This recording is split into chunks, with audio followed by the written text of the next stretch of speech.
Hello everyone, welcome to digital পড়াশোনা academy. গতকালকে কিছু টেকনিক্যাল সমস্যা থাকার কারণে ক্লাস আপলোড করা সম্ভব হয়নি। এই জন্যে গতকালকে ক্লাসটা আমি করাতে পারিনি। আজকে ক্লাস করিয়ে দিচ্ছি এবং তোমরা ক্লাসটা খুব ভালোভাবে করো। আজকের ক্লাসটা কিন্তু একটু বড় হবে, তাই জন্য তোমাদের বলবো খুব ধৈর্য ধরে ক্লাসটা করো, কারণ আজকের ক্লাসটা খুবই ইম্পর্ট্যান্ট একটা ক্লাস। যদি নোটিফিকেশন পেতে কোনো সমস্যা হয় ইউটিউব থেকে, তাহলে অবশ্যই তার জন্য ডিজিটাল পড়াশোনা একাডেমির টেলিগ্রাম চ্যানেলে তোমরা যুক্ত হয়ে যাও। সেখানে আমি যদি কোনো কারণে ক্লাস নিতে না পারি তার আপডেটটা দিয়ে দিই। এর পাশাপাশি গুরুত্বপূর্ণ কিছু পিডিএফের জন্য তোমরা অবশ্যই ডিজিটাল পড়াশোনা একাডেমির টেলিগ্রাম চ্যানেলে যুক্ত হয়ে যাও। কিছু গুরুত্বপূর্ণ ক্লাস যেগুলো করানো হয়ে গেছে এগুলোর লিঙ্ক ডেসক্রিপশন বক্সে এবং চ্যানেলের প্লেলিস্টে গিয়ে তোমরা খুব সহজেই করে নিতে পারবে। এই ক্লাসগুলো কিন্তু পরীক্ষার জন্য খুবই গুরুত্বপূর্ণ। আজকে আমাদের এই ক্লাস চলছে, সেখানে আজকে আমাদের রেলওয়ে গ্রুপ ডি এক্সামের জন্য জেনারেল সায়েন্সের চ্যাপ্টার ওয়াইজ রিভিশন ক্লাস বায়োলজির এই চ্যাপ্টার ওয়াইজ রিভিশন ক্লাসে আমরা যে চ্যাপ্টারটা পড়তে চলেছি আজকে, সেটা ডাইজেস্টিভ সিস্টেম বা পৌষ্টিকতন্ত্র।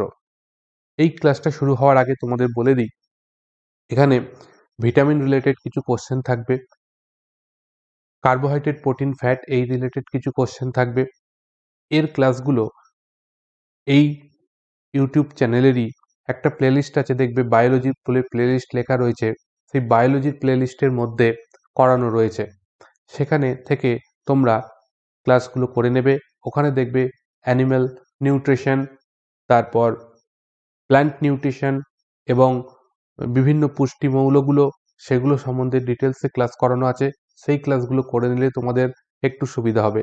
আজকের আমাদের ক্লাসের মেন ফোকাস থাকবে হিউম্যান ডাইজেস্টিভ সিস্টেম, অর্থাৎ মানুষের পৌষ্টিকতন্ত্র সম্বন্ধে আমাদের আজকের ক্লাসের মেন ফোকাস। এবং তারপর আমরা কিছু এমসিকিউ প্রতিদিনকার মতনই করব, সেগুলো করো এবং ক্লাসটা ধৈর্য সহকারে, যেহেতু একটু বড় হবে তাই মনোযোগ সহকারে তোমরা ক্লাসটি করো। আশা করছি ক্লাসটা তোমাদের ভালো লাগবে। তাহলে শুরু করি আজকের ক্লাস। পৌষ্টিকতন্ত্র। মানুষের পৌষ্টিকতন্ত্রকে যদি আমরা দেখি, তাহলে আমাদের মানুষের পৌষ্টিকতন্ত্রকে আমরা দুটো ভাগে ভাগ করতে পারবো। একটা পাবো পৌষ্টিক নালী, আর একটা পাবো পৌষ্টিক গ্রন্থি বা পরিপাক গ্রন্থি।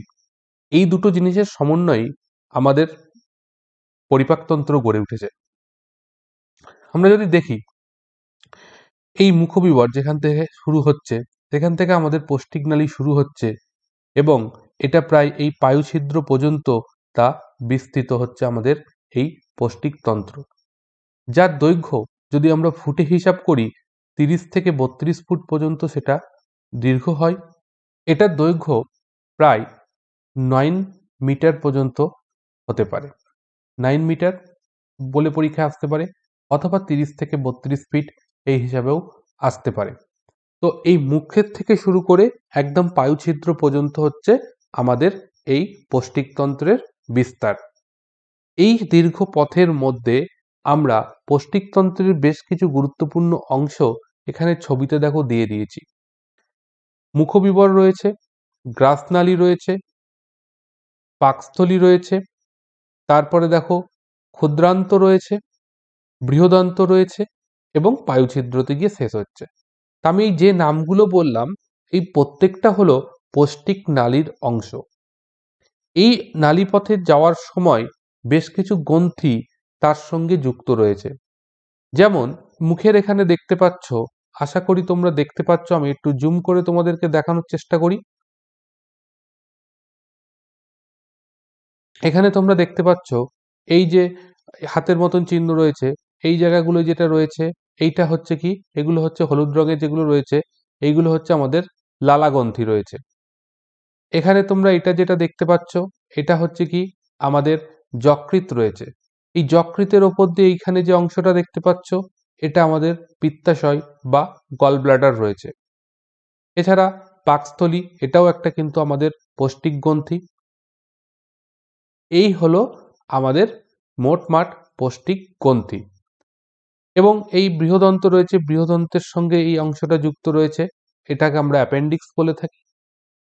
এইভাবেই আমাদের আরও একটা অঙ্গ গুরুত্বপূর্ণ রয়েছে, সেটাও দেখো এখানে রয়েছে অগ্নাশয়, এই অংশটাই, যেটা ঠিক আমাদের যে পাকস্থলী রয়েছে এই পাকস্থলীর পেছন দিকটায় অবস্থান করছে।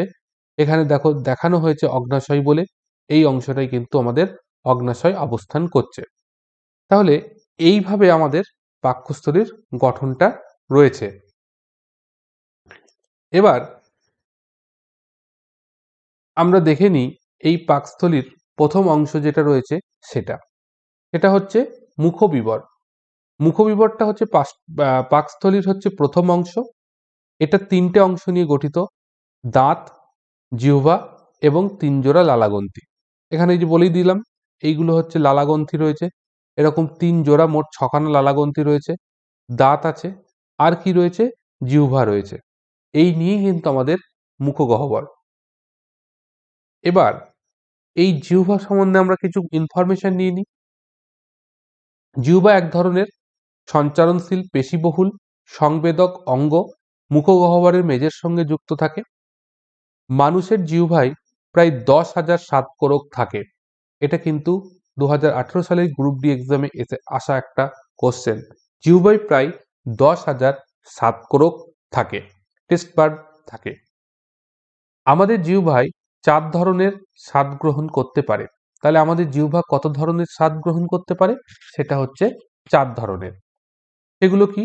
মিষ্টি, তেতো, টক এবং নোনতা। এখানের এই পয়েন্টটুকু হচ্ছে খুব গুরুত্বপূর্ণ এবং ভালো করে তোমরা মনে রাখবে যে জিহ্বার কোন অংশ কি ধরনের স্বাদ গ্রহণ করে। বলছে জিহ্বার পশ্চাৎ ভাগ তেতো স্বাদ অনুভব করতে পারে আমাদের জিভের পেছন দিকটা। এইটা হচ্ছে একটা আমাদের জিভ, এই অংশটা হচ্ছে কি আমাদের একটা জিভ। এই জিভের পেছন দিক, এটা হচ্ছে আমাদের জিভের সামনের দিকটা, ডগার দিকটা, আর এটা হচ্ছে আমাদের জিভের ভেতর দিকটা। অর্থাৎ এই অংশটা হচ্ছে জিভের এই জায়গাটা, আর এই অংশটা হচ্ছে আমাদের জিভের এই অংশটা, ভেতর দিকটা। এই পশ্চাৎ দিকটা, এই হলুদ রঙের যে অংশটা দেখছো, এই অংশটা হচ্ছে আমাদের তেতো স্বাদ গ্রহণ করলে তেতো ভাবটা আমরা এই জায়গা থেকে পাই। এখানে তেতো স্বাদ গ্রহণ করার স্বাদকোরকগুলো অবস্থান করছে। জিভের অগ্রভাগ অর্থাৎ এই অংশটা মিষ্টি স্বাদ অনুভব করে।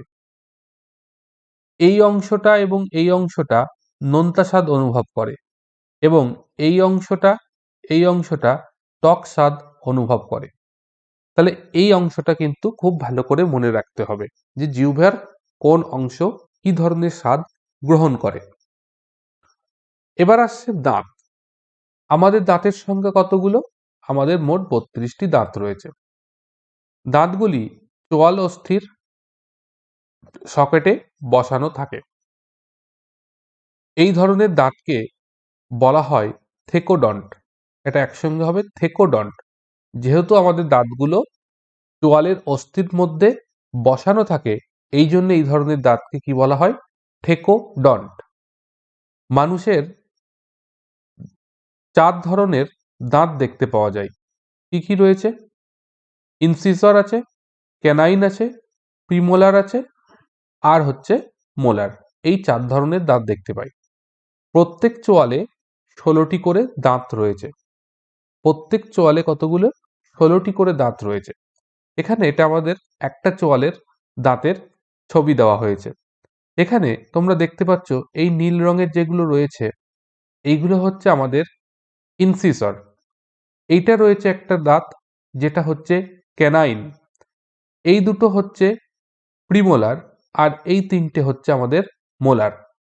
তাহলে আমাদের যদি একটা চোয়ালকে যদি দুদিকে ভাগ করে দিলে পারে আমরা দেখতে পাচ্ছি যে একটা চোয়ালের অর্ধেক অংশে যদি আমরা দেখি, তাহলে দেখতে পাচ্ছি 2খানা ইনসিসর রয়েছে, একটা ক্যানাইন রয়েছে, 2টো প্রিমোলার রয়েছে, 3টে হচ্ছে মোলার। এইভাবে টোটাল 8টা দাঁত। তাহলে দুপাশ নিয়ে কটা হচ্ছে? 16টা, আর ওপর নিচ মিলিয়ে কতগুলো? 32টা। আমাদের দন্ত সূত্র, দাঁতের যে সূত্র, সেটাকে এইভাবে লেখা হয়: ইনসিজার 2/2 মানে দুখানা ইনসিজার আছে, ওপর চোয়াল নিচের চোয়াল। টেনাইন একটা করে রয়েছে, ওপরে একটা নিচে একটা। প্রিমোলার দুটো করে রয়েছে 4টে, আর মোলার আছে 3টে করে 6টা। এটার ডবল করলে পারে টোটাল 32খানা দাঁত আমাদের আসছে হিসাবে। মানুষের বিভিন্ন ধরনের দাঁত থাকে, দেখলাম 4 ধরনের দাঁত রয়েছে। তো এই বিভিন্ন ধরনের দাঁত থাকে বলে মানুষের দাঁতকে হেটেরোডন্ট বলা হয়। মানুষের দাঁত হেটেরোডন্ট কারণ বিভিন্ন রকমের দাঁত থাকে বলে। আর যাদের একই ধরনের দাঁত থাকে তাদেরকে হোমোডন্ট বলে। যেমন মাছের ক্ষেত্রে যে দাঁত থাকে সেটাকে বলা হচ্ছে হোমোডন্ট। মানুষের সমগ্র জীবনচক্রে দুবার দাঁত ওঠে। একটা হচ্ছে দুধে দাঁত বা মিল্ক টিথ, আর একটা হচ্ছে পার্মানেন্ট টিথ বা স্থায়ী দাঁত দেখতে পাওয়া যায়। এই সমগ্র জীবনচক্রে দুবার দাঁত ওঠে বলে এদের দাঁতকে অর্থাৎ মানুষের দাঁতকে ডাইফিওডন্ট বলা হয়ে থাকে। প্রথমে কিছু সংখ্যক দাঁত ওঠে যেগুলো একটি নির্দিষ্ট বয়সে এটা হচ্ছে পড়ে যায়, তাদেরকে দুধে দাঁত বলে বা টেম্পোরারি টিথ বলে। এবং এই দাঁতগুলো পড়ে গিয়ে ওই স্থানে নতুন এটা র হবে, বয়শূন্য র হবে, পড়ে গিয়ে ওই স্থানে নতুন দাঁত ওঠে, সেগুলো হয়ে যায় তখন আবার স্থায়ী দাঁত। তো মানুষের এই রকম দুধে দাঁত বা মিল্ক টিথের সংখ্যা কত? 20টি, এবং স্থায়ী দাঁতের সংখ্যা হচ্ছে 12টি থাকে। মানুষের আক্কেল দাঁত বলা হয়, আক্কেল দাঁত হলো তৃতীয় মোলার দাঁতকে আক্কেল দাঁত বলা হয়।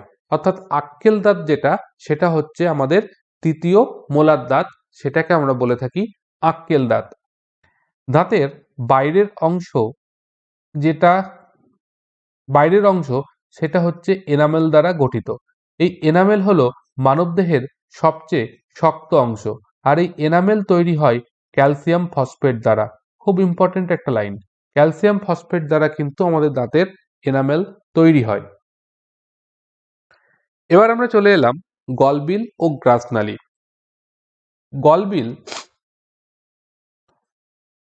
করোটির গোড়া থেকে ক্রিকয়েড তরুণস্থি পর্যন্ত বিস্তৃত থাকে। এর দৈর্ঘ্য প্রায় 5 থেকে 6 ইঞ্চি হয়ে থাকে। কোমলতালু ও আলজিবের দ্বারা এটি অসম্পূর্ণভাবে ঊর্ধ্বাংশ এবং নিম্নাংশে বিভক্ত থাকে। তাহলে কোমলতালু এবং আলজিবের দ্বারা কি হচ্ছে? অসম্পূর্ণভাবে ঊর্ধ্বাংশ এবং নিম্নাংশে বিভক্ত থাকে। আর গ্রাসনালি হলো গলবিলের পর থেকে পাকস্থলী পর্যন্ত বিস্তৃত যে নালীপথ, সেটাকে আমরা বলে থাকছি কি, যে সেটা হলো একটা আমাদের গ্রাসনালি। এর দৈর্ঘ্য প্রায় 10 থেকে 12 ইঞ্চি হয়। এটাই হচ্ছে পৌষ্টিকনালীর সবচেয়ে পেশিবহুল অংশ। এবার আমরা চলে আসছি পাকস্থলী। পাকস্থলী এটি দেখতে অনেকটা যে অক্ষরের মতন, ইংরেজির যে অক্ষর তার মতন দেখতে হয় আমাদের পাকস্থলী। এখানে ছবিটা তোমরা মোটামুটি সেরকম ভাবে দেখতে পাচ্ছ। এটি 3টি অংশ দেখা যায়, ফান্ডাস, বডি আর পাইলস। এই 3টে অংশ নিয়ে কিন্তু আমাদের পাকস্থলী গঠিত। পাকস্থলীর মধ্যে গ্যাস্ট্রিক জুস বা পাকরস থাকে, যার পিএইচ হচ্ছে 1.5 থেকে 2 এর মধ্যেই থাকে। এই গ্যাস্ট্রিক জুসের মধ্যে কি থাকে? পেপসিন থাকে, রেননিন থাকে এবং হাইড্রোক্লোরিক অ্যাসিড থাকে। আমাদের পাকস্থলীর ধারণ ক্ষমতা হচ্ছে 5 থেকে 6 লিটার হচ্ছে আমাদের পাকস্থলীর ধারণ ক্ষমতা।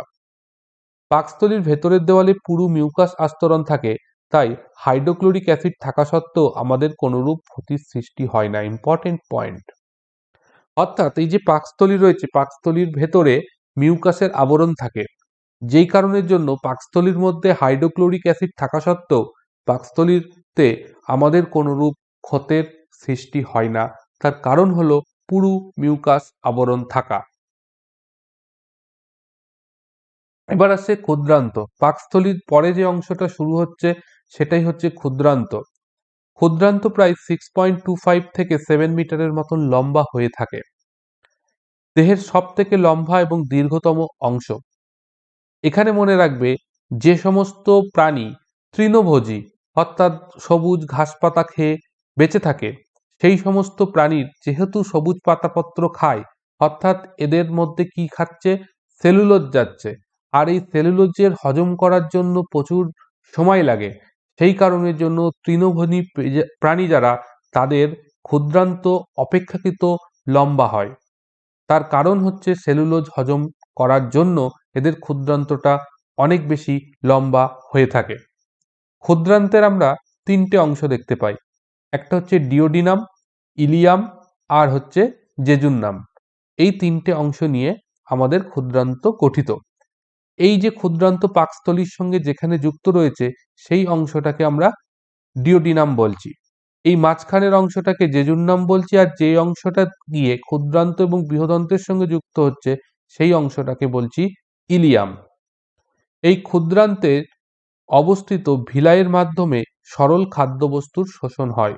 অর্থাৎ ক্ষুদ্রান্তের মধ্যে অনেকগুলো ভিলাই থাকে যারা খাদ্যবস্তু শোষণ করে। এখানে কি হয়, কার্বোহাইড্রেট, প্রোটিন, ফ্যাট, ভিটামিন এবং খনিজের শোষণ হয়ে থাকে ক্ষুদ্রান্তে। ক্ষুদ্রান্তের বৃহত্তম অংশটির নাম হচ্ছে ডিওডিনাম। আর পৃষ্ঠথলি এবং অগ্নাশয় নালী এই ডিওডিনামের সঙ্গে যুক্ত হয়। অর্থাৎ ক্ষুদ্রান্ত এবং ক্ষুদ্রান্তের এই ডিওডিনাম পার্টে পৃষ্ঠথলি এবং অগ্নাশয় নালী একসঙ্গে এসে যুক্ত হচ্ছে কোথায়? ডিওডিনামের সঙ্গে। এবার আসছে বৃহদন্ত। বৃহদন্ত তিনটি অংশ নিয়ে গঠিত: সিকাম, কোলন আর হচ্ছে মলাশয়। এই তিনটে অংশ নিয়ে কিন্তু আমাদের দেখতে পাচ্ছ ছবিতে, এই অংশটা রয়েছে সিকাম অংশ, এই পাশে এই অংশটা রয়েছে কোলন, আর এই নিচের এই অংশটা রয়েছে মলাশয়। এর দৈর্ঘ্য হচ্ছে 1.5 থেকে 1.8 মিটারের মতন হয়। সিকাম থেকে ভার্মিফর্ম অ্যাপেন্ডিক্স সৃষ্টি হয়। এই যে অংশটা, এটা হচ্ছে ভার্মিফর্ম অ্যাপেন্ডিক্স, যেটা সিকামের সঙ্গে যুক্ত থাকে। এই অংশটা এখন বর্তমানে কি একটা আমাদের দেহের নিষ্ক্রিয় অঙ্গ। তার কারণ কি? এই অংশটা এখন নিষ্ক্রিয় হলো কেন? তার কারণটা হলো, এই ভার্মিফর্ম অ্যাপেন্ডিক্স থেকে যে সমস্ত উৎসেচক খরিত হয় বা হতো, সেগুলো কি করত, আমরা যখন তৃণভোজী ছিলাম, কাঁচা জিনিস খেতাম, রান্না করা ছাড়া জিনিস খেতাম, তখন এখান থেকে বেশ কিছু উৎসেচক খরিত হতো যেগুলো কিনা ওই কাঁচা জিনিসগুলোকে পরিপাক করার কাজে লাগতো।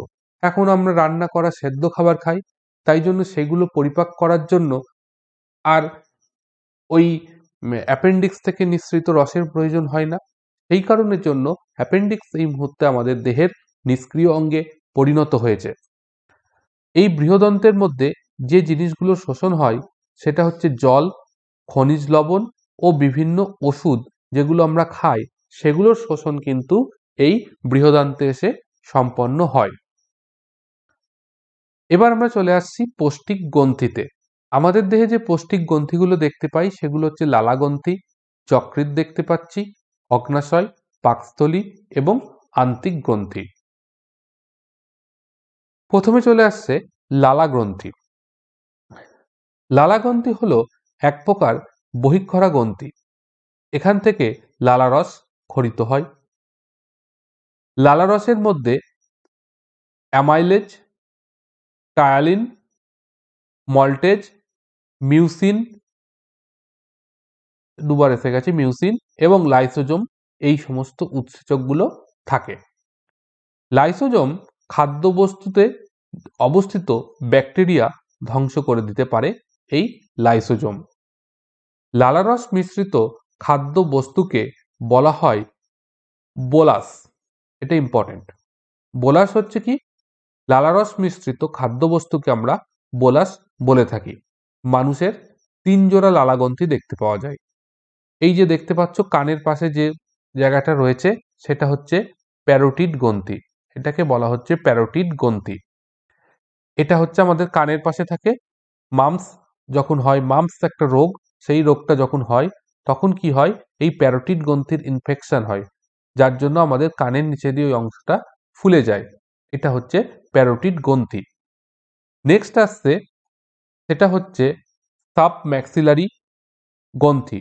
সাবম্যাক্সিলারি গ্রন্থি যেটা, সেটা হচ্ছে অবস্থান করছে যেখানটা, সেটা হচ্ছে আমাদের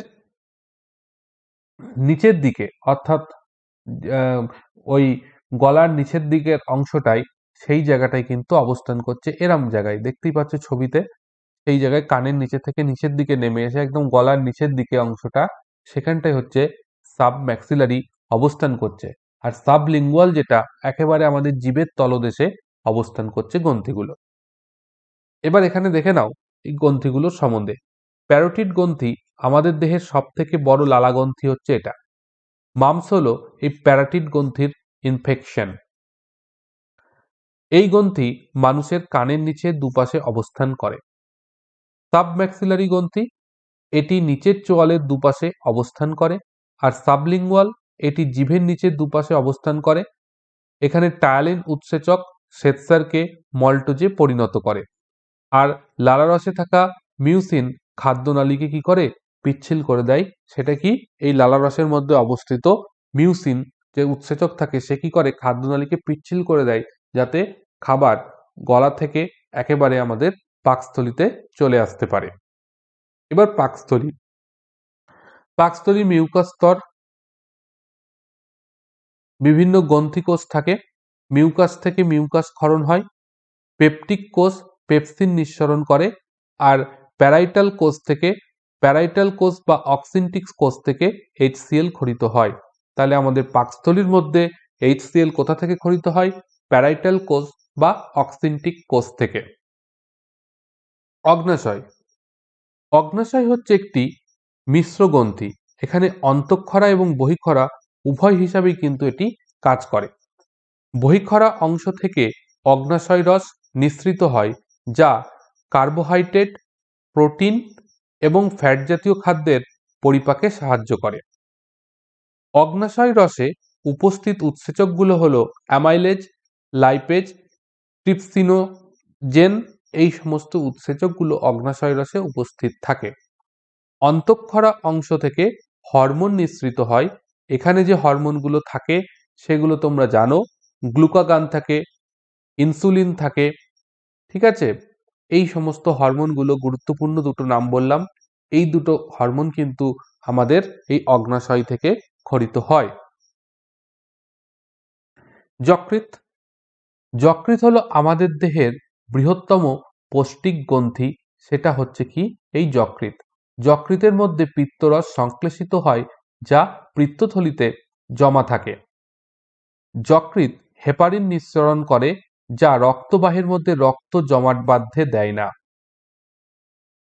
ফাইব্রিনোজেন সংশ্লেষ করে, যা রক্ত তঞ্চনে সাহায্য করে। এটাও কিন্তু আমাদের যকৃতের কাজ।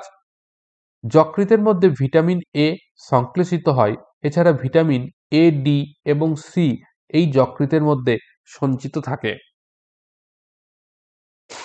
এবার এই যে বিভিন্ন গ্রন্থিগুলো পড়লাম, এই গ্রন্থিগুলো থেকে বেশ কিছু পাচক রস নিঃসৃত হয়। এবার আমরা দেখে নেব এই পাচক রসগুলোর উপাদান কি রয়েছে এবং তারা কি ধরনের কাজ করে। প্রথমে আসছে লালারস। লালারস হচ্ছে একটা অম্লধর্মী। আমাদের লালারসের পিএইচ এর মান যদি 5.5, পিএইচ এর মানটা, লালারসের পিএইচ এর মান যদি এই 5.5 এর বেশি হয়, 5.5 এর বেশি বলতে এখানে যেহেতু অ্যাসিডিক তাই আমি বলবো কম, 5.5 এর যদি কম হয়, 5.5 এর যদি কম হয়, তাহলে আমাদের দাঁতে ক্যাভিটি দেখা দেয় বা দাঁতের ক্ষয় সৃষ্টি হয়। এবং এটা মনে রাখবে, লালারস হচ্ছে কিন্তু একটা অম্লধর্মী। উৎসেচক কি রয়েছে? উৎসেচক যেগুলো রয়েছে সেগুলো হচ্ছে টায়ালিন রয়েছে, মল্টোজ রয়েছে এবং লাইসোজোম রয়েছে, লাইসোজাইম। এই সমস্ত উৎসেচকগুলো রয়েছে। টায়ালিন কি করছে? সেদ্ধ শ্বেতসারকে মল্টোজে পরিণত করে দেয়, হচ্ছে টায়ালিন উৎসেচক। এখানে কি মনে রাখবে? উৎসেচকটার নাম মনে রাখতে হবে এবং সে কি কাজ করছে। যেমন টায়ালিন উৎসেচক সেদ্ধ শ্বেতসারকে মল্টোজে পরিণত করে দিচ্ছে এবং এই মল্টের যে উৎসেচক রয়েছে সে মল্টোজকে গ্লুকোজে পরিণত করে দিচ্ছে। এই হচ্ছে মেন কাজ। পরীক্ষায় প্রশ্ন দেবে যে লালারসের মধ্যে উপস্থিত উৎসেচক কোনটি, বলে 4টে অপশন দিয়ে দেবে, সেখান থেকে আমাদের বলতে হবে। তাই মনে রাখতে হবে টায়ালিন, মল্টেজ এবং লাইসোজাইম, এইগুলো হচ্ছে লালারসে উপস্থিত উৎসেচক। তাহলে টায়ালিন কি করছে? সেদ্ধ শ্বেতসারকে মল্টোজে পরিণত করছে। মল্টেজ কি করছে, মল্টোজকে গ্লুকোজে পরিণত করছে। এবার পাকস্থলীর রস বা গ্যাস্ট্রিক জুস, এটি তো অবশ্যই অম্লধর্মী, কারণ এর মধ্যে HCl রয়েছে, যার পিএইচটা এখানে রয়েছে কত, 1.5 থেকে 2 এর মধ্যে। এখানে থাকা উৎসেচকগুলো হচ্ছে পেপসিন, রেননিন, মিউসিন এবং গ্যাস্ট্রিক লাইপেজ। হাইড্রোক্লোরিক অ্যাসিড খাদ্যের মধ্যে কোনো জীবাণু থাকলে তাকে ধ্বংস করে এবং খাদ্যবস্তুকে উৎসেচকের ক্রিয়ার জন্য উপযোগী করে তোলে। এই কাজটা করে হাইড্রোক্লোরিক অ্যাসিড। এছাড়া এই হাইড্রোক্লোরিক অ্যাসিড কি করে, নিষ্ক্রিয় পেপসিনোজেনকে পেপসিনে পরিণত করতে সাহায্য করে। এই পেপসিন কি, পেপসিনোজেনকে পেপসিনে রূপান্তরণে সাহায্য করে কে, HCl। আর এই পেপসিন কি কাজে লাগে, প্রোটিনকে পেপটোনে পরিণত করে হচ্ছে কি এই পেপসিন উৎসেচকটি। এছাড়া পশম ও ফ্যাট জাতীয় পদার্থ এই গ্যাস্ট্রিক লাইপেজ উৎসেচক দ্বারা গ্লিসারল ও ফ্যাটি অ্যাসিডে পরিণত হয় গ্যাস্ট্রিক লাইপেজ দ্বারা। পাকস্থলীর আংশিক পরিপাককৃত অর্থাৎ অসম্পূর্ণ পরিপাক হওয়া যে সমস্ত খাদ্যবস্তু রয়েছে সেগুলোকে বলা হয় কাইম। আগেরটা ছিল বোলাস। বোলাস ছিল যেটা হচ্ছে মুখমণ্ডলে যে সমস্ত খাদ্য লালারস মিশ্রিত তাকে বলা হতো বোলাস। আর কাইম হচ্ছে কি, আমাদের পাকস্থলীর মধ্যে যে সমস্ত খাদ্যবস্তু রয়েছে যারা কিনা অসম্পূর্ণ পরিপাক হচ্ছে সেগুলোকে বলা হয় কাইম। অগ্নাশয় রস, অগ্নাশয় রসে উপস্থিত উৎসেচকগুলো রয়েছে অ্যামাইলেজ, লাইপেজ এবং ট্রিপসিনোজেন। এই তিনটি উৎসেচক রয়েছে অগ্নাশয় রসে। অ্যামাইলেজ কি করে, গ্লাইকোজেনকে শ্বেতসারে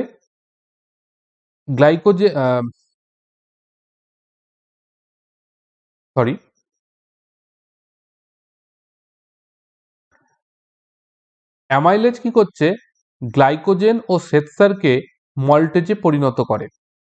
লাইপেজ ফ্যাটি অ্যাসিড ও মনোগ্লিসারলডিহাইডে পরিণত করে ফ্যাটকে। তাহলে লাইপেজ কি করে, ফ্যাটকে ফ্যাটি অ্যাসিড ও মনোগ্লিসারলডে পরিণত করে। আর অ্যামাইলেজ কি করে, গ্লাইকোজেন ও শ্বেতসারকে মল্টোজে পরিণত করে। এটাই হচ্ছে অগ্নাশয়ে থাকা এই উৎসেচক দুটোর কাজ। নেক্সট আসছে আন্তিক রস। এই আন্তিক রসের মধ্যে যে সমস্ত উৎসেচকগুলো থাকে, অ্যামাইলেজ থাকে, মল্টেজ থাকে, সুক্রেজ থাকে, ল্যাকটোজ থাকে, ইরিপসিন থাকে, অ্যামাইনো পেপটাইডেস থাকে, লাইপেজ থাকে এবং ল্যাকটোজ থাকে। কি কি কাজ করে, মল্টেজ করে কি, মল্টোজকে গ্লুকোজে পরিণত করে দেয়। সুক্রেজ কি করে, সুক্রোজকে গ্লুকোজ এবং ফ্রুক্টোজে পরিণত করে। ল্যাকটেজ কি করে, ল্যাকটোজকে গ্লুকোজ এবং গ্যালাক্টোজে পরিণত করে। অ্যামাইনো পেপটাইডেজ কি করে, পেপটাইডকে অ্যামাইনো অ্যাসিডে পরিণত করে দেয়। এবং ইরেপসিন কি করে, পেপটাইডকে অ্যামাইনো অ্যাসিডে পরিণত করে। এই হচ্ছে আন্তিক রসে উপস্থিত উৎসেচকগুলির মূল কাজ। এবার আসছে পিত্ত। পিত্তরস কি বলছে, একটি সামান্য খাদ্যধর্মী সান্দ্র তিক্ত স্বাদযুক্ত তরল হচ্ছে এই পিত্ত। এটি যকৃতে সংশ্লেষিত হয়, উৎপন্ন হয় কোথায়, যকৃৎ, জমা হয় কোথায়, পিত্তশয়। এই যে পিত্তশয় বা গল ব্লাডার, এখানে আমাদের পিত্ত জমা হয়। উৎপন্ন হয় কোথায়, এই যকৃতের মধ্যে পিত্ত উৎপন্ন হয়। এটি পিত্তনালীর মাধ্যমে ক্ষুদ্রান্তের ডিওডিনামে প্রবেশ করে। তাহলে এই যে পিত্তনালী, এই পিত্তনালী এইখান দিয়ে আসে, এসে এইখানে এটা এবং এই অংশে পিত্তনালী এবং অগ্নাশয় নালী দুটো একসঙ্গে মিলিত হয়, যেটাকে বলা হচ্ছে অ্যাম্পুলা অফ ভার্টার। এটার মাধ্যমে এরা কি করছে, ক্ষুদ্রান্তের ডিওডেনামে যুক্ত হয়ে যাচ্ছে। পিত্তরসে কিন্তু খাদ্য পরিপাককারী কোনো উৎসেচক থাকে না। তাহলে পিত্তরসে কি থাকে, পিত্ত লবণ হিসাবে সোডিয়াম টারকোলেট এবং সোডিয়াম গ্লাইকোলেট থাকে। এছাড়া পিত্তরসের মধ্যে রঞ্জক পদার্থ থাকে, বিলিরুবিন থাকে আর বিলিভার্ডিন উপস্থিত থাকে। এই পিত্ত লবণগুলো যদি কোনো কারণে তাদের কম্পোজিশন চেঞ্জ হয়ে যায়, তখন কিন্তু সেটা এই পিত্তাশয়ের মধ্যে অধঃক্ষিপ্ত হতে থাকে এবং একসময় সেখান থেকে গলব্লাডার স্টোন বা পিত্তাশয়ের মধ্যে যে পাথর হয়, এই রোগটার সৃষ্টি হয়। পিত্ত তাহলে কি কাজ করে, পিত্ত যে কাজটা করে সেটাকে বলা হয় ইমালসিফিকেশন। ইমালসিফিকেশন কি? ফ্যাট জাতীয় খাদ্যের সঙ্গে মিশে ফ্যাট জাতীয় পদার্থকে দ্রবীভূত হতে সাহায্য করে। অর্থাৎ আমাদের যখন পাকস্থলী থেকে খাদ্যবস্তু বাইরে বেরিয়ে আসছে, তখন সেই খাদ্যবস্তুটা কি আম্লিক অবস্থায় রয়েছে। আর ফ্যাট জাতীয় খাদ্যবস্তুর পরিপাকে সাহায্য করে কে? লাইপেজ। এই লাইপেজ উৎসেচককে কাজ করার জন্য মিডিয়ামটা ক্ষারীয় হলে কাজ করবে না, সে আম্লিক মিডিয়ামে কাজ করতে পারে না লাইপেজ উৎসেচকটি। তাই লাইপেজ উৎসেচককে যদি কাজ করতে হয়, তার জন্য কি করতে হবে? মিডিয়ামটাকে প্রশমিত হতে হবে অথবা একটু ক্ষারীয় হতে হবে। তো এই ক্ষারীয় অবস্থায় আসার জন্য বা ওই খাদ্যবস্তুটা বেরোনো, অর্থাৎ পাকস্থলী থেকে বেরোনো আম্লিক খাদ্যবস্তুকে প্রশমিত করার জন্য এই পিত্তরস কাজ করে এবং কি করে, ওই ফ্যাট জাতীয় খাদ্যকে লাইপেজের উপযোগী করে তোলার জন্য, অর্থাৎ লাইপেজ উৎসেচকের ক্রিয়ার উপযোগী করে তোলার জন্য একটা মাধ্যম, অর্থাৎ দ্রবীভূত মাধ্যম হিসাবে কাজ করে হচ্ছে এই পিত্তরস। এই কাজটাকেই বলা হচ্ছে ইমালসিফিকেশন। পাকস্থলীর থেকে নির্গত আম্লিক খাদ্যবস্তুকে প্রশমিত করে ক্ষুদ্রান্তে পরিপাকের উপযোগী করে তোলে। এটাই হচ্ছে এই পিত্তরসের মূল কাজ। এবার দেখে নেব খাদ্যবস্তুর শোষণ। বলেছিলাম খাদ্যবস্তুর শোষণটা শুরু হচ্ছে কোথায়? ক্ষুদ্রান্তে।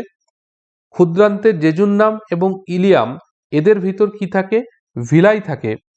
সেই ভিলাইগুলো কি করে? খাদ্যবস্তুর শোষণের জন্য সাহায্য করে। এখানে দেখো ছবিতে দেওয়া রয়েছে, এটা হচ্ছে আমাদের ক্ষুদ্রান্তে থাকা ভিলাইয়ের ছবি। গ্লুকোজ ও অ্যামাইনো অ্যাসিড রক্ত দ্বারা শোষিত হয়, বাহিত হয়, কিন্তু ফ্যাটি অ্যাসিড ও গ্লিসারল লসিকা দ্বারা শোষিত হয় এবং বাহিত হয়। Important point. তাহলে গ্লুকোজ এবং অ্যামাইনো অ্যাসিড রক্ত দ্বারা শোষিত হয় এবং তার দ্বারাই বাহিত হয়, কিন্তু ফ্যাটি অ্যাসিড এবং গ্লিসারল এটা লসিকা দ্বারা শোষিত হয় এবং বাহিত হয়। আমাদের ক্ষুদ্রান্তের মধ্যে যে সমস্ত জিনিসের শোষণগুলো হয় সেটা হচ্ছে কার্বোহাইড্রেট, প্রোটিন, ফ্যাট, খনিজ পদার্থ। খনিজ পদার্থের মধ্যে কিন্তু সোডিয়াম, পটাশিয়াম এবং ক্যালসিয়াম এগুলো কিন্তু ক্ষুদ্রান্তে শোষিত হয় না, এবং সমস্ত ভিটামিন শোষিত হয়, কিন্তু ভিটামিন কে কিন্তু ক্ষুদ্রান্তে শোষিত হয় না। এগুলো কি হয়? বৃহদন্তে শোষিত হয়। তাহলে বৃহদন্তের মধ্যে কোনগুলো শোষিত হয়?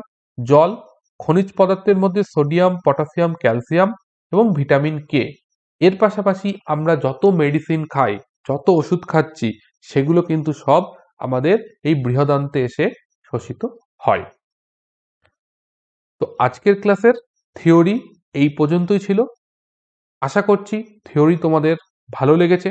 যদি ভালো লেগে থাকে বলবো অবশ্যই একটা লাইক করো।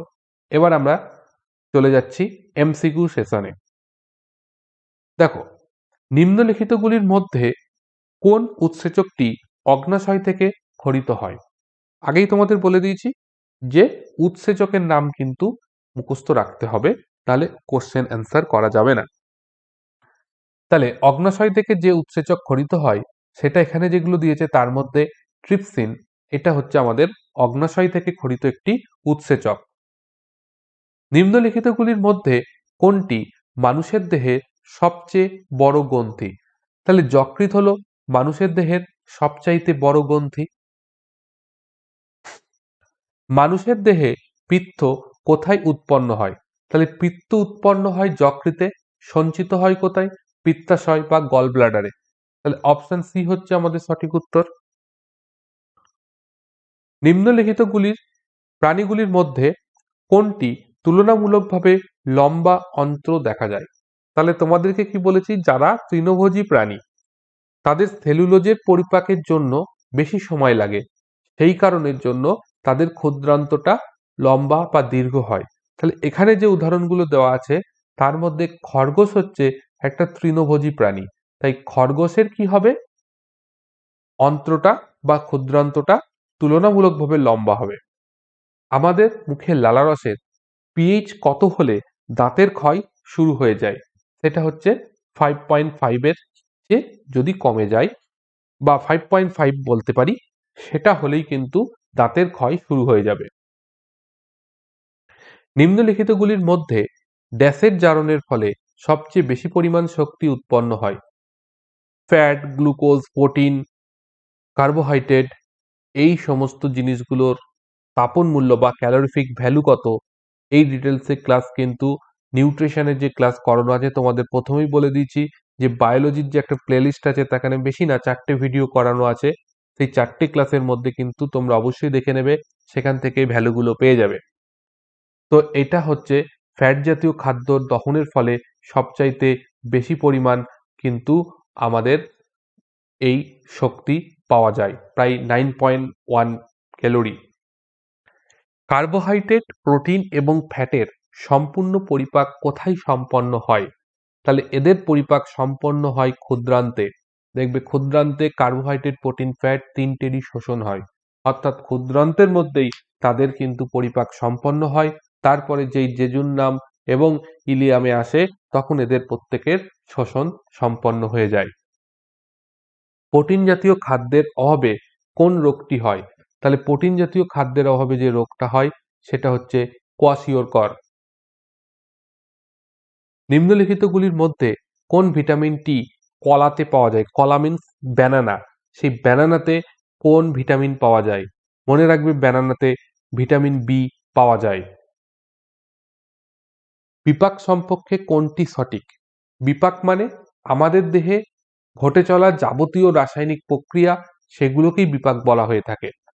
বলছে দেহের মধ্যে ঘটা সমস্ত রাসায়নিক প্রক্রিয়া, সরল অণু থেকে জটিল অণু উৎপাদন। বিপাক দু ধরনের হয়, অপচিতি বিপাক এবং উপচিতি বিপাক। এবং আমাদের দেহে জটিল অণু ভেঙে সরল অণুতে পরিণত হওয়া, সেটাও কিন্তু বিপাকের অংশ। এটা অপচিতিমূলক বিপাক। আর সরল অণু থেকে জটিল অণু গঠন, সেটা উপচিতিমূলক বিপাক। যেমন সালোক সংশ্লেষ একটা হচ্ছে উপচিতি বিপাক, আর শ্বসন শ্বসন মিন্স হচ্ছে এইটা তালবুজ শয়বয় দন্তস্ব দন্তন শ্বসন। এই যে শ্বসন, এটা হলো একটা অপচিতিমূলক বিপাক, কারণ এই শ্বসনের ফলে জটিল অণু ভেঙে সরল অণুতে পরিণত হয়। আর বিপাকের হচ্ছে একটা কিন্তু আমাদের উপচিতিমূলক বিপাক হলো সালোক সংশ্লেষ, যেখানে সরল অণু যুক্ত হয়ে একটা জটিল অণু গঠিত হয়। তাহলে এটার উত্তর যেটা হবে all of the above, option D, এটা হবে আমাদের সঠিক উত্তর। তার কারণ হচ্ছে দেখো প্রত্যেকটা বলছে দেহের মধ্যে ঘটা সমস্ত রাসায়নিক প্রক্রিয়া বিপাকের অংশ, সরল অণু থেকে জটিল অণু উৎপাদন হওয়া, এবং বিপাক দু ধরনের হয়, অপচিতি বিপাক এবং উপচিতি বিপাক। পিত্তথলির মধ্যে নিম্নলিখিতগুলির মধ্যে কোনটি সঞ্চিত হয়? তাহলে পিত্তথলির মধ্যে যেটা সঞ্চিত হয় সেটা হচ্ছে পিত্ত। মানবদেহের পরিপাকতন্ত্র পরিপাক পরীক্ষা করার জন্য কোন যন্ত্রটি ব্যবহার করা হয়? তাহলে মানুষের পৌষ্টিক নালী বা ডাইজেস্টিভ সিস্টেম, এটাকে যদি পরীক্ষা করে দেখতে হয় কোনো কারণের জন্য, তার জন্য আমরা যেটা ব্যবহার করে থাকি সেটা হচ্ছে এন্ড্রোস্কোপ। এইটার সাহায্যে ব্যবহার করা হয়। এছাড়াও অপশান দিতে পারে, তোমরা জানো আল্ট্রাসোনোগ্রাফি আছে, এটার মাধ্যমে করা যেতে পারে, এমআরআই স্ক্যান করা যেতে পারে, এগুলোর মাধ্যমে কিন্তু আমরা এটা পরীক্ষা করতে পারি। নিম্নলিখিত অঙ্গগুলির মধ্যে কোনটি পরিপাকতন্ত্রের অংশ নয়? তাহলে তোমরা দেখতে পাচ্ছ যকৃৎ আছে, পাকস্থলী আছে, ক্ষুদ্রান্ত আছে, এগুলো পরিপাকতন্ত্রের অংশ। তাহলে হৃৎপিণ্ড পরিপাকতন্ত্রের অংশ নয়, তাহলে এটা হয়ে যাবে আমাদের সঠিক উত্তর। নিম্নলিখিতগুলির মধ্যে কোনটির দাঁতকে হোমোডন্ট বলা হয়? হোমোডন্ট মানে প্রত্যেকটা দাঁত একই রকম, তাদেরকে হোমোডন্ট বলে। আর মানুষ, ঘোড়া, বাঘ এদের কি হেটেরোডন্ট, অর্থাৎ এদের দাঁত প্রত্যেকটা দাঁত একই রকম না, পৃথক পৃথক, তাই জন্য এদের দাঁতগুলোকে হেটেরোডন্ট বলে। আর মাছের দাঁতকে বলা হয় হোমোডন্ট। ডিওডিনাম ড্যাশের অংশ। তাহলে ডিওডিনাম কোন জায়গার অংশ? ডিওডিনাম হচ্ছে আমাদের ক্ষুদ্রান্তের অংশ, প্রথম অংশ এবং ক্ষুদ্রান্তের সবচাইতে বড় অংশ। পরিপাকতন্ত্রের মধ্যে উপস্থিত অ্যাসিডটির নাম কি? তাহলে পরিপাকতন্ত্রের মধ্যে উপস্থিত অ্যাসিডটি হলো HCl বা হাইড্রোক্লোরিক অ্যাসিড, যেটা পাকস্থলীতে থাকে। 1.5 থেকে 2 হচ্ছে পিএইচ। দাঁতের এনামেল তৈরি হয় কোনটি দ্বারা? তাহলে দাঁতের এনামেল তৈরি হয় যেটা থেকে, সেটা হচ্ছে ক্যালসিয়াম ফসফেট। এটা থেকে আমাদের দাঁতের এনামেল তৈরি হয়। খাদ্যবস্তুকে খাদ্যবস্তু থেকে পাওয়া শক্তিকে পরিমাপ করা হয় কোন এককের দ্বারা? তাহলে খাদ্যবস্তু থেকে পাওয়া শক্তিকে পরিমাপ করা হয় ক্যালোরি এককের দ্বারা। লালারসের মধ্যে উপস্থিত থাকে ড্যাশ উৎসেচক। তাহলে লালারসের মধ্যে যে উৎসেচকটা থাকে, এই উৎসেচকগুলোর মধ্যে থেকে টায়ালিন, যেটা কিন্তু লালারসে উপস্থিত থাকে। মানবদেহের কোন অঙ্গটির পুনর্গঠন সম্ভব? তাহলে আমাদের মানুষের দেহের অঙ্গগুলোর মধ্যে যকৃৎ, যেটার কিন্তু পুনর্গঠন সম্ভব। এই জন্যে যকৃৎ কিন্তু রিপ্লেসও করা যেতে পারে, অর্থাৎ যকৃৎ কেটে অন্য কারোকে দেওয়া যেতে পারে, ডোনেশন করা সম্ভব কিছু অংশ কেটে, কারণ এটার পুনর্গঠন হয়। একজন পূর্ণবয়স্ক মানুষের পৌষ্টিকনালীর দৈর্ঘ্য কত হতে পারে? সেটা হচ্ছে 9 মিটার হবে। আর যদি ফিটে বলি তাহলে 30 থেকে 32 ফিট এর মধ্যে হয় হচ্ছে একজন পূর্ণবয়স্ক মানুষের পৌষ্টিক নালীর দৈর্ঘ্য। খাদ্যনালীর সংকোচন এবং প্রসারণের মাধ্যমে খাদ্যবস্তুর চলাচলকে কি বলা হয়? এই ধরনের চলনকে বলা হয় পেরিস্টালসিস। অপশন এ, পেরিস্টালসিস হচ্ছে এই ধরনের সংকোচন প্রসারণের মাধ্যমে খাদ্যবস্তুর চলাচলকে বলা হয়ে থাকে। কার্বোহাইড্রেট পরিপাকের পর কোনটিতে রূপান্তরিত হয়? তাহলে কার্বোহাইড্রেটের পরিপাক যদি হয় তাহলে সেটি গ্লুকোজে রূপান্তরিত হয়। পিত্তরসের কার্যকারিতাকে কি বলা হয়? পিত্তরসের কার্যকারিতাকে বলা হয় ইমালসিফিকেশন। তৃণভোজী প্রাণীদের দীর্ঘ ক্ষুদ্রান্তের প্রয়োজন হয় ড্যাশের পরিপাকের জন্য, সেটা হচ্ছে সেলুলোজের পরিপাকের জন্য হচ্ছে তৃণভোজী প্রাণীদের দীর্ঘ ক্ষুদ্রান্তের প্রয়োজন হয়। মানুষের দেহে একটি মাত্র সাধারণ নালী যার মাধ্যমে খাদ্য এবং বায়ু চলাচল করতে পারে, তাহলে সেটা হচ্ছে আমাদের গলবিল। গলবিলের ওখানে এপিগ্লটিস থাকে, যেটার মাধ্যমে কিন্তু কেবলমাত্র খাদ্যনালী এবং শ্বাসনালী পৃথক হয়েছে। এই জন্য অনেক সময় আমাদের খাবার খেতে গিয়ে খাবার শ্বাসনালীতে চলে যায়। এই এপিগ্লটিস কিন্তু এই জিনিসটাকে আটকায়, যাতে খাদ্যবস্তু কোনোভাবেই আমাদের শ্বাসনালীতে না চলে যায়। তার কারণ হচ্ছে এই গলবিলটা হচ্ছে একটা কমন জায়গা, যেখানে শ্বাসনালী এবং আমাদের গ্রাসনালী এক জায়গায় অবস্থান করছে।